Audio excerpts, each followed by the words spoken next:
absolutamente nada. Apenas um momento que a gente instiga a uma reflexão, né? Buscar algumas reflexões para o nosso dia a dia. E aproveitando o momento que nós estamos no calendário cristão, nós estamos no momento onde estamos acompanhando, né, a história de Cristo, a sua morte e ressurreição. Esse período seria o período de Quaresma, né? Onde eu vou amarrar isso um pouquinho mais lá no fundo, onde é um período onde havia ainda o hábito de grandes promessas, né? Fazer promessa para isso, promessa para aquilo, deixar de comer chocolate por 40 dias, deixar de beber por 40 dias, a troco de alguma coisa que depois nós vamos discutir. Então eu gostaria de refletir em cima disso. Vamos pensar por que e para que Jesus reencarnou aqui na Terra. Jesus encarnou aqui na Terra, eu pelo menos vejo isso dentro da doutrina, eu não vejo que Jesus morreu para nos salvar. Eu vejo que Jesus nasceu, ele reencarnou para nos mostrar o caminho do bem. Aquela época, que há 2000 anos atrás, quando Jesus reencarnou, os homens estavam numa posição, numa situação muito rude. Está baixo? Tá vendo? Vocês querem que eu pegue algum microfone? Né? Melhor? Né? Desculpem. Não, qual? Aí mesmo, tá para falar? Pode falar aí. Eu vou pegar. Desculpe, gente, eu não. Tá.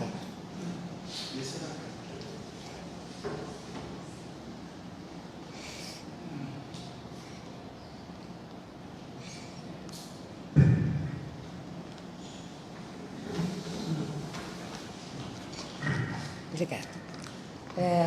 Melhor assim, né? Então, quando Jesus reencarnou na Terra, nós provavelmente estávamos naquela época, né? Os homens estavam numa posição de muito baixa evolução espiritual. Então, viviam numa época de uma agressividade, de barbáries extremas. E quando Jesus veio, então naquela época vivíamos inclusive sob as leis de Moisés, né? Que Moisés precisou trazer essas leis duras, dente por dente, para poder segurar um pouco a agressividade humana, a selvageria humana. E Jesus veio exatamente para nos mostrar o caminho do bem, ensinar as leis de amor. Ele não passou disso. Né? A lei que Jesus nos deixou foi muito pequena: amar a Deus sobre todas as coisas e ao próximo como a nós mesmos. E está fazendo mais de 2000 anos que nós nos encontramos com Jesus naquela época. E como está o mundo hoje? Guerra. A gente nunca imaginei que em 2023 assistiríamos a vivo e a cores guerra, por uma ganância, né, do homem, planejamento de mortes, quanto mais matar, mais sucesso tem, e as atrocidades que a gente ainda vê. E quando a gente pensa, para que nós estamos aqui? Se nós reencarnamos, é porque nós buscamos uma única coisa, que é a felicidade. É que nós pensamos em felicidade, na verdade nós nem sabemos o que é felicidade. A gente tem momentos de felicidade, mas não sabemos, nós não conhecemos a felicidade plena ainda.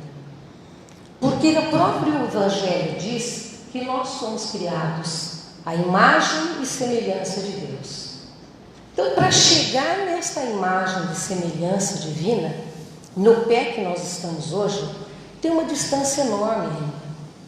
E o que aconteceu em todos esses anos, esses 2000 e poucos anos que nós estamos vivendo depois que Jesus chegou, que a gente ainda não conseguiu alcançar isso?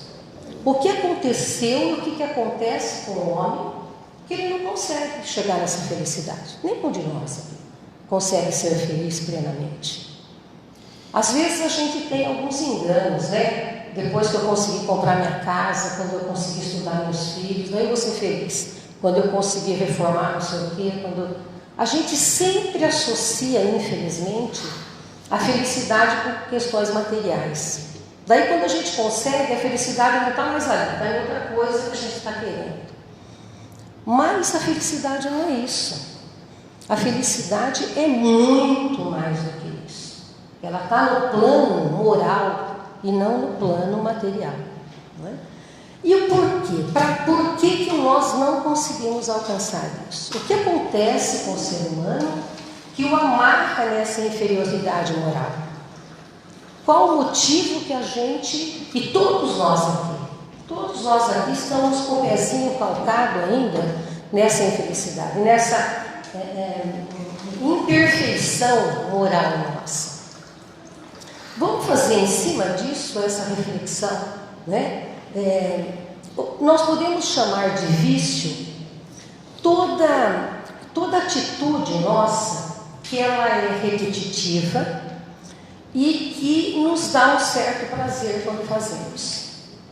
Quando as atitudes são repetitivas e nos trazem um prazer, nós vamos generalizar isso como vícios, né? Os vícios que nós temos. Porque ao contrário do vício, o oposto do vício são as virtudes. E quais são os vícios que nós, que ainda estamos encarnados na Terra, nós trazemos conosco? Vamos dividir esses vícios em dois grupos: vícios morais e vícios físicos. Os vícios físicos todo mundo sabe, né? A gente indica, vivencia, porque hoje não tem uma família que não tem. Podemos elencar todos esses vícios dentro de cada família nossa, por isso nós não podemos atirar a pedra em ninguém, porque nós também temos telhado de vidro, né? Mas os vícios físicos são fáceis de a gente identificar: o alcoolismo, o tabagismo, tanto que a gente fala, né, que o alcoolismo é uma doença. Nós sabemos que, vou só abrir um parênteses aqui, eu como vim da Igreja Católica, eu não me conformava muito de falar que eu tinha um pecado original. Eu, como eu não entendia direito, falava, mas eu pequei o quê? Se eu nasci, não deu tempo de eu fazer nada, que pecado é esse que eu tenho? Enquanto espírita, eu entendo que eu trouxe uma história, eu trago comigo uma história, né, que eu, consciente, assim, acordada, eu não sei qual é, mas a gente traz esses vícios que nós não demos conta nas outras encarnações.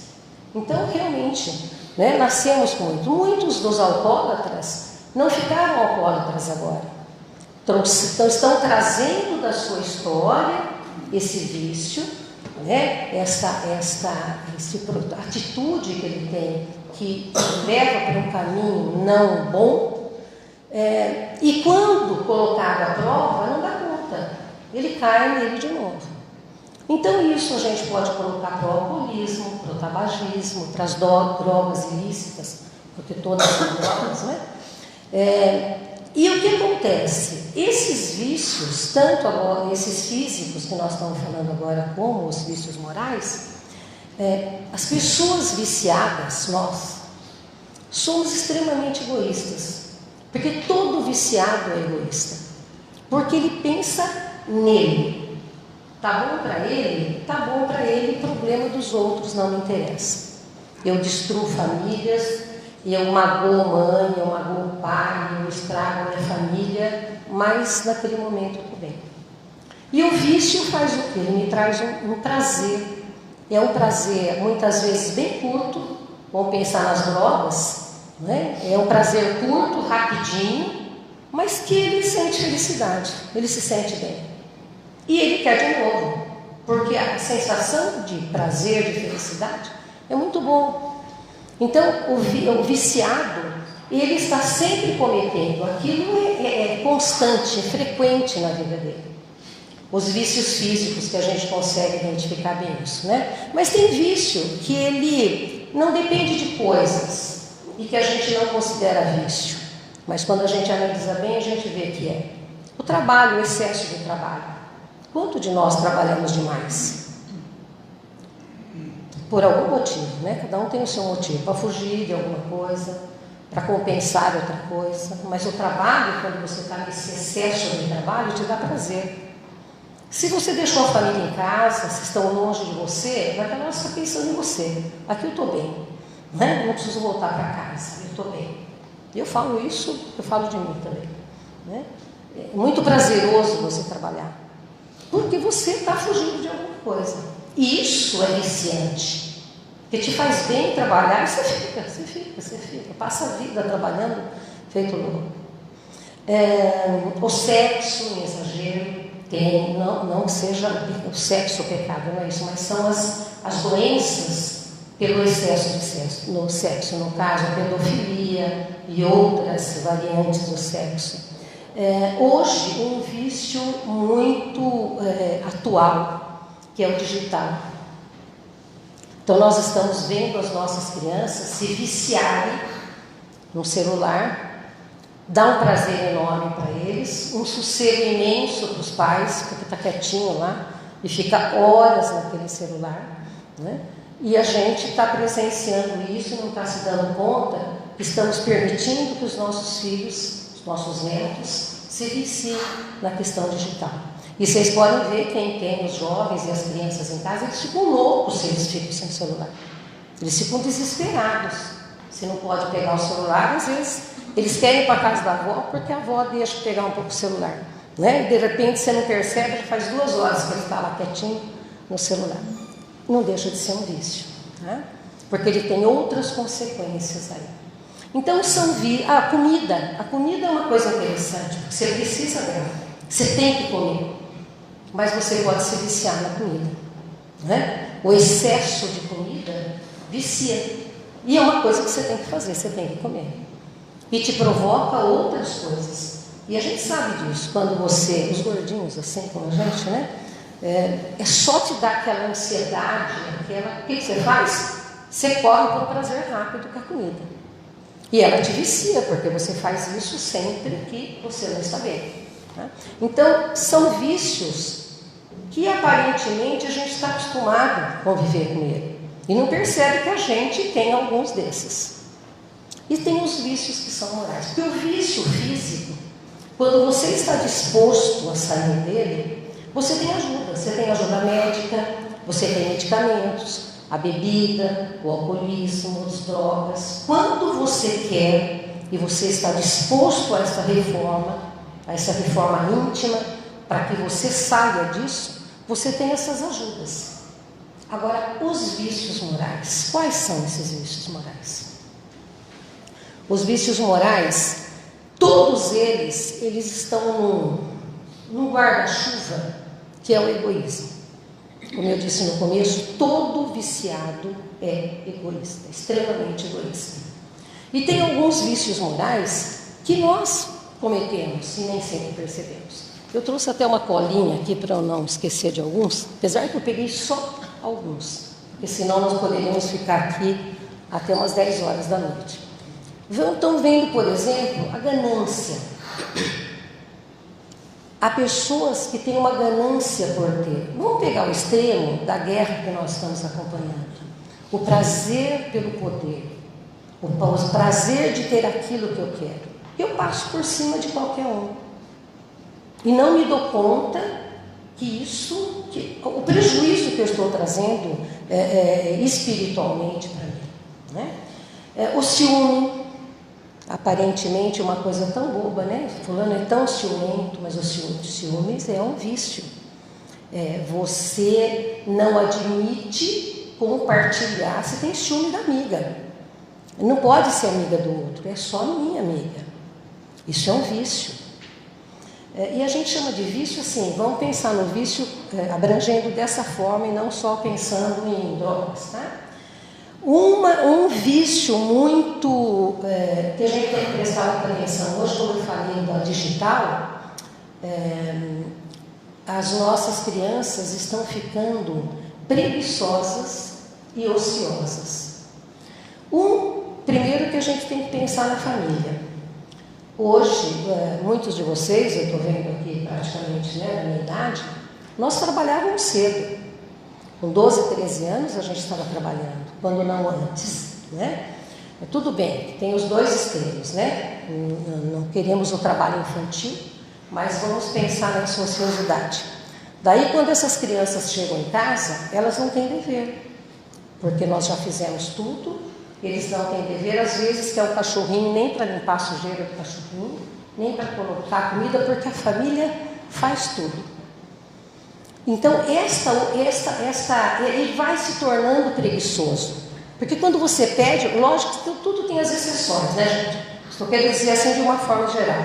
Quando você pede alguma coisa para a criança, ela não quer fazer. Porque ela não quer sair daquele conforto que lhe dá o prazer, ficar sem fazer nada. Ou ficar no celular o tempo inteiro. Né? Essas crianças que estão se acostumando à preguiça e à ociosidade, são esses jovens hoje, jovens de 30, 40 anos, que não arrumam emprego, porque nenhum emprego serve, né? Porque exige demais. Quem já precisou contratar algum funcionário, a primeira coisa que eles perguntam, mas tem que carregar peso? Ou eu tenho que ficar até tal hora? Ou eu preciso... Nenhum serviço serve. O que eles querem é arrumar um emprego, que eles possam formar uma equipe para poder dar ordens, para alguém trabalhar para eles. E isso chega no cúmulo, no máximo da ociosidade. E que é um vício pernicioso. E nós, famílias, precisamos prestar atenção se não estamos iniciando as nossas crianças nisso. Tudo bem que todo vício é assim, né? Vamos pensar em droga. Tem muitos jovens aqui que nós todos passamos por escolas, todos nós conhecemos alguma coisa. Muitos, todo mundo experimenta. Quem aqui não experimentou uma cerveja? Todo mundo experimentou, não dá para dizer que não experimentou, né? Muitos de nós experimentou até o cigarro. Na minha época, década de 50, de 60, 70, experimentavam o cigarro. Alguns experimentavam e saíam. Não gosto disso, não é isso que eu quero. Mas outros experimentavam e ficavam. Como muitos hoje nós conhecemos. Então, todos os vícios são assim. Eu experimento, alguns experimentam e saem, e outros experimentam e ficam. Mas quase todos experimentam. Né? Porque para você saber se uma coisa é ruim ou não, você faz o quê? Você vai experimentar. Né? Para você dizer que eu gosto ou não gosto. Então, é isso que nós temos que prestar atenção nos nossos jovens. Né? Eu estou estimulando ou eu estou ajudando essa criança não ficar na ociosidade. A mentira é um vício. Tem gente, o mentiroso, viciado mesmo, é uma pessoa que você nem acredita, você nunca sabe mais o que ele está falando, se é verdade, se é mentira. Mas a mentira lhe dá prazer, porque ele sente que, olha, convenci. Né? Ou eu minto para eu me safar de alguma coisa que não podiam saber a verdade, mas ela se torna viciante, porque ele sempre mente. Ele não consegue enfrentar uma verdade. Então não deixa de ser um vício moral. A negligência, eu vou passar mais ou menos por cima só para a gente pensar nisso, né? A negligência, quantas vezes as pessoas não se envolvem, não, isso não é comigo, deixa eu passar, faz de conta que eu não estou vendo, e nunca se envolvem com nada. A falta de compromisso, a falta de enfrentar a verdade, também é um vício. A inveja, tem gente que se corrói de inveja das pessoas. O outro tem alguma coisa, aquilo é doentio para ele. A inveja é um vício muito dolorido. Quem é invejoso sofre muito com isso, porque não consegue aquilo que outros têm. Há um vício que está assim, sempre existiu, mas que hoje está muito fácil de se envolver cada vez mais, é a maledicência, a calúnia. Hoje está tão fácil você falar mal dos outros pelas redes sociais, que não se importam de acabar com a vida das pessoas.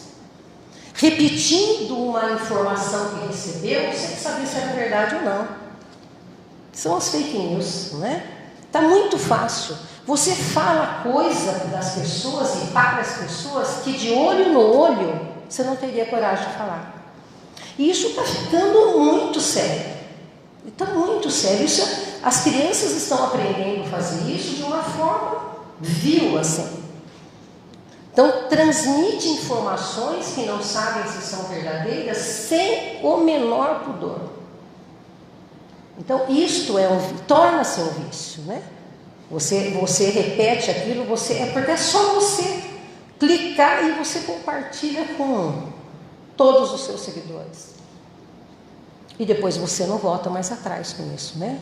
Você às vezes acaba com a vida das pessoas, magoa, judia, mas lhe é prazeroso fazer isso.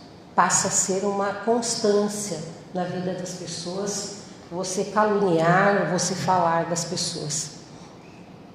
E uma das que quase, eu acho que não tem ninguém que nunca sentiu isso, né? A mágoa. A gente se magoa.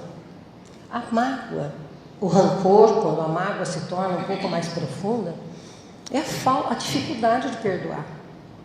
Como é difícil, gente, como é difícil isso, né? A gente fala, não é porque eu estou falando aqui, não, que eu estou livre de tudo isso. Mas como é difícil a gente limpar uma mágoa, a gente aceitar o outro como ele é. É muito complicado, é uma lição muito dura. Apesar que eu falei da lição de Jesus, ela é tão pequenininha, né? Amar a Deus sobre todas as coisas e o próximo como a nós mesmos. Mas como é difícil isso, aceitar o outro do jeito que ele é. Até porque a gente consegue enxergar no outro todos os defeitos. Mas dificilmente a gente se olha no espelho e vê os nossos. Onde precisaríamos mudar? Aquele que não nos aceitam por quê? É uma dificuldade imensa para a gente poder mudar. Mas a gente espera isso do outro com uma frequência imensa, né? Toda a nossa infelicidade a gente deposita no outro, né? Eu não sou feliz por conta disso.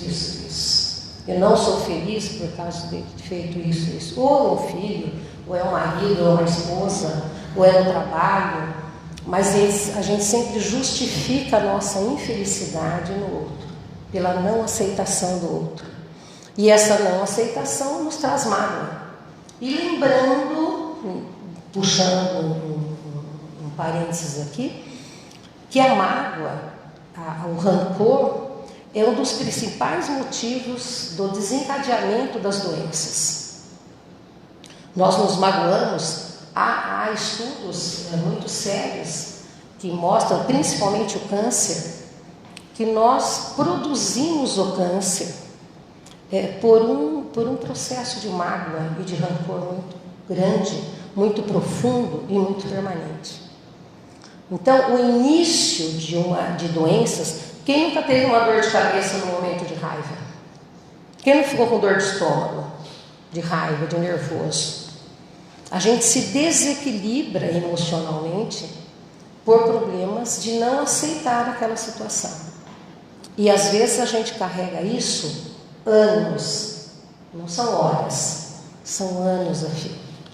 Então, a questão da mágoa e do rancor, que é a dificuldade do perdão, é um dos grandes vícios, né? Que eu estou chamando aqui, nosso. E eu falo nosso porque acho que quase todos nós já tivemos alguma coisa assim, né? Da mesma forma que a gente fala da vingança. A gente fala, não, eu posso ser tudo, eu tenho mágoa, já fui rancorosa, mas vingativa eu não sou. Não é assim que a gente pensa? Quem daqui nunca pensou assim, numa hora de raiva, falar, mas se Deus for justo, se tiver justiça divina, Ele paga. Quer dizer, eu não me vingo, mas eu espero que Deus se vinga por mim. Né? A gente pensa isso, né? E quando fala assim, então, não, mas tem que ser agora, porque o que a gente faz aqui na Terra, a gente paga aqui mesmo. Então a gente quer assistir isso em vida ainda, né? Aqui a gente quer ver aquela pessoa que provocou aquela situação pagar ainda agora. Isso não é um sentimento de vingança? A gente espera que o outro pague da mesma forma que ele cometeu qualquer que seja a atrocidade dele. Então nós somos vingativos. Nós temos um sentimento de vingança ainda. E isso é próprio da nossa inferioridade moral, né? Aliás, como eu disse no começo, nós só estamos encarnados na Terra, num país, num planeta de provas e expiações, que é um dos planetas onde mais a gente convive com o bem e com o mal, porque nós estamos no mesmo nível. Nós estamos aqui porque estamos aqui para aprender tudo isso ainda, né? A ambição, muitos somos ambiciosos. Lógico que aqui cada um de nós se encaixa em alguns, né? Alguns a gente já passou, mas alguns a gente ainda está com o pezinho lá, né? A ambição, ser ambicioso, quer aquilo a qualquer preço, mesmo se for prejudicar o outro, mas eu quero aquilo. Eu falsifico qualquer coisa, e não é pouco comum, né? Eu faço qualquer negócio, mas eu chego onde quero. É o excesso de ambição. A impaciência. Quanta gente que não tem paciência com nada, né? Se eu estiver atrasando, você dá uma cutucadinha, né? Já estou passando da hora, né? Ainda está. A impaciência, né? Tem muita gente impaciente. Você vê isso, vamos pegar esse exemplo bem simplesinho, né? Que a gente, dentro de 4 paredes, na casa dos outros, a gente não sabe o que acontece. Mas você vê, por exemplo, no trânsito. Tem aquele que não pode pensar que o semáforo vai fechar. Que ele passa lambendo a gente que ele não pode esperar. Você vai num lugar onde tem uma fila, sempre tem aquele que tem que passar na frente. Porque ele não pode esperar. Os outros podem. Ele não pode esperar. Ele não tem paciência. Não tem a paciência de ouvir alguém falar alguma coisa, não tem a paciência de esperar. Se tiver alguém para ir num lugar, no médico, que tenha que levar, ele não tem paciência para esperar. Então, isso machuca. Quem tem esses vícios sofre com isso. Porque o impaciente, ele sofre com a impaciência dele. Ele não aguenta ter que esperar alguma coisa acontecer, né? E a intolerância, né? A tolerância é a mesma coisa. Eu não tolero. É aquela questão da aceitação do outro. Eu não tolero fulano ser desse jeito. Hoje a gente vê a intolerância racial, nós temos a intolerância de cor, nós temos a intolerância sexual, nós temos todo tipo de intolerância. E a gente vê absurdos acontecerem por conta dessa intolerância, né? Assassinatos por conta da intolerância. Eu não tolero que, se eu larguei de você, você não me aceite. Então eu te mato. Na hora que você não quiser mais ficar comigo, você morre. Você não ficou comigo, mas você não fica com ninguém. E não está pouco comum, gente. Abre os jornais. É todo dia se vê uma notícia assim. Então a gente pensa, né? Onde que o homem, onde que nós estamos evoluindo? Se eu ainda vejo todas essas atrocidades. 2000 anos atrás, quase que não está muito diferente disso. A gente só não aplaudia os cristãos serem lançados aos leões. Mas a distância não está muito grande quando a gente vê essas coisas, né? Então são hábitos, eu peguei só esses daqui, mas se a gente for pegar, tem muitos outros, né? E garanto que todos vocês se encontraram em alguns. Porque a gente está, aliás, nós estamos aqui, se todos vocês estão aqui num sábado, essa hora, sentadinhos aqui, é porque a gente tem vontade de melhorar, né? A gente precisaria pegar isso como espelho e se enxergar, olha, onde que eu me encaixo aqui? Como que eu posso fazer para eu sair disso? Como que eu posso acabar com esse meu vício que me conduzem ao mal? Eu só consigo fazer isso se eu conseguir transformar o vício em virtude. Não tem outro caminho, né? Eu preciso transformar isso em virtude.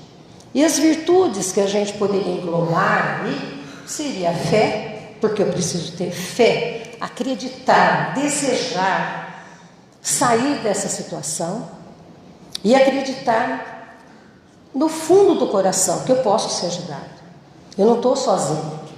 Eu tenho meus amigos espirituais que podem me ajudar, mas eu preciso o primeiro ponto para a gente poder sair de uma situação viciante para uma virtude é reconhecer. Porque enquanto eu não reconheço, mas eu não sou vingativa. Por que eu vou trabalhar a vingança se eu não sou vingativa? Por que eu vou trabalhar a intolerância se eu não sou intolerante? Então, enquanto eu não reconheço, eu não mudo. Então, é o primeiro passo para a gente. Tá, eu sei, eu realmente sou um pouco disso. O que eu tenho que fazer? Como que eu posso me ajudar? Né? Então, seria a caridade. Quando a gente fala na caridade, fala, mas como caridade, né? Quando tem uma pessoa que o que a gente deveria fazer? E eu falo isso porque eu tenho os meus vícios também, né? O que eu teria que, quando eu digo da caridade? Tá, se eu tenho um alcoólatra na família, e quem tem alcoólatra na família sabe a dificuldade que é conviver com alcoólatra. Não é fácil. Quando você está no meio do problema, não é fácil você conviver com aquilo. Mas se eu começar a desenvolver essa minha virtude da caridade, eu conseguiria ajudar a sair daquele fundo do poço. É que quando você está no problema, o que você quer mais é distância. Você não quer ficar perto, porque não é fácil. Isso em todos os sentidos, em qualquer uma dessas situações. Mas para podermos transformar os nossos vícios em virtudes, eu teria que pensar na caridade. Como que eu posso ajudar fulano a sair dessa situação ao invés de desprezá-lo? Que é uma dificuldade. Ela é a liçãozinha de Jesus pequena, né? Amar a Deus sobre todas as coisas e ao próximo como a nós mesmos. Uma liçãozinha dura de cumprir, né?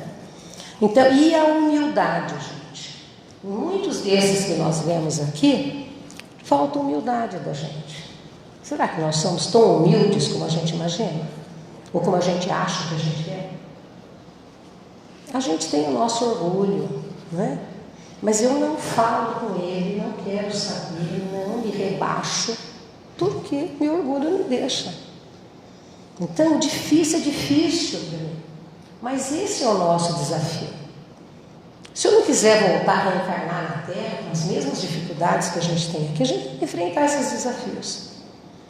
Que não são fáceis. Eu repito porque eu estou no mesmo pé. E eu sei quanto é difícil. Mudar um hábito da gente, passar de... é a coisa mais complicada. Quem aqui já tentou fazer dieta alimentar? Você começa 500 vezes. Não, mas então eu vou comer isso aqui segunda-feira. Né? A segunda não deu de novo. Você joga para outra segunda. Vamos esperar passar agora Carnaval. Depois a gente espera para passar Páscoa, né? Porque chocolate... Vamos comer o chocolate, depois eu começo a minha dieta. Daí você vai passando de 10 para 15 quilos a mais, assim vai. A gente não consegue alterar um hábito alimentar. Então nós sabemos que é difícil. Mas nós não podemos deixar de fazer. Porque senão nós vamos voltar e vamos continuar mais, sei lá quantas centenas de anos para a gente poder evoluir. E como eu falo, quando a gente percebe, nós estamos a uma distância muito pequena lá da época de Cristo.